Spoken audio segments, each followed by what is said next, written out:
Utah is set to test new technology to find weapons in crowded schools, stadiums, and churches. That's according to the Attorney General of the state, who says his office signed a deal with a company called Liberty Defense. The technology is called HexWave, and event organizers and law enforcement can hide the product behind walls or other structures so that people don't even know it's there. The machine uses 3D scanning to detect metal and non-metal items through clothing and bags. It uses artificial intelligence to identify things like guns, explosives, and knives, and then it alerts officials if there's a possible weapon.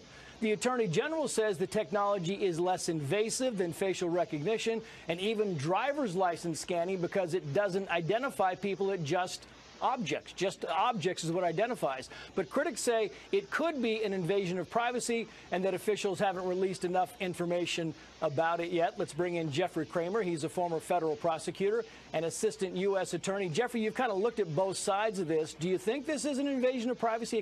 It's kind of like you go through the airport, they run a scan on you, it's an X-ray. This is a different form of that with a little bit more artificial intelligence. What's your take? Right. I mean, you could certainly make the comparison between what we all do when going through an airport.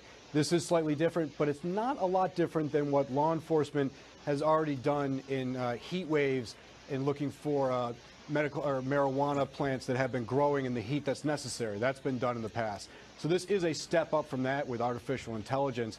It really does a couple things that are somewhat unique. The technology itself is cutting edge, but also what's interesting here is a government-private sector relationship. The Attorney General of Utah is really supporting this technology.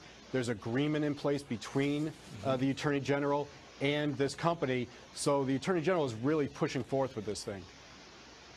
But you got 50,000 people, Jeffrey, in these stadiums or arenas or wherever they're going to put this technology. Are you worried about false positives and these things constantly kind of going off and detecting things that really aren't there? You know, that's a fair point. I think there are going to be false positives. As true with any new technology, it's not going to be perfect. The argument is, and I think it's a salient one, is it's going to give more intel, more information to law enforcement where weapons might be where they shouldn't. Are there things that could come up as positive that shouldn't be? Absolutely. But the corollary is a more worrisome thing, where if you don't have this technology and you're in a field or a concert with 50,000 people without it, then you aren't able to detect guns. So I think it's going to be a growing problem, if you will, and it's going to have some growing pains for the company, but it is a first step. But you're right. There are problems with respect to balancing privacy and security. That is not a new issue, and that's going to be with us for the length of this country. But you also have the problems with the technology itself, but that's going to get better.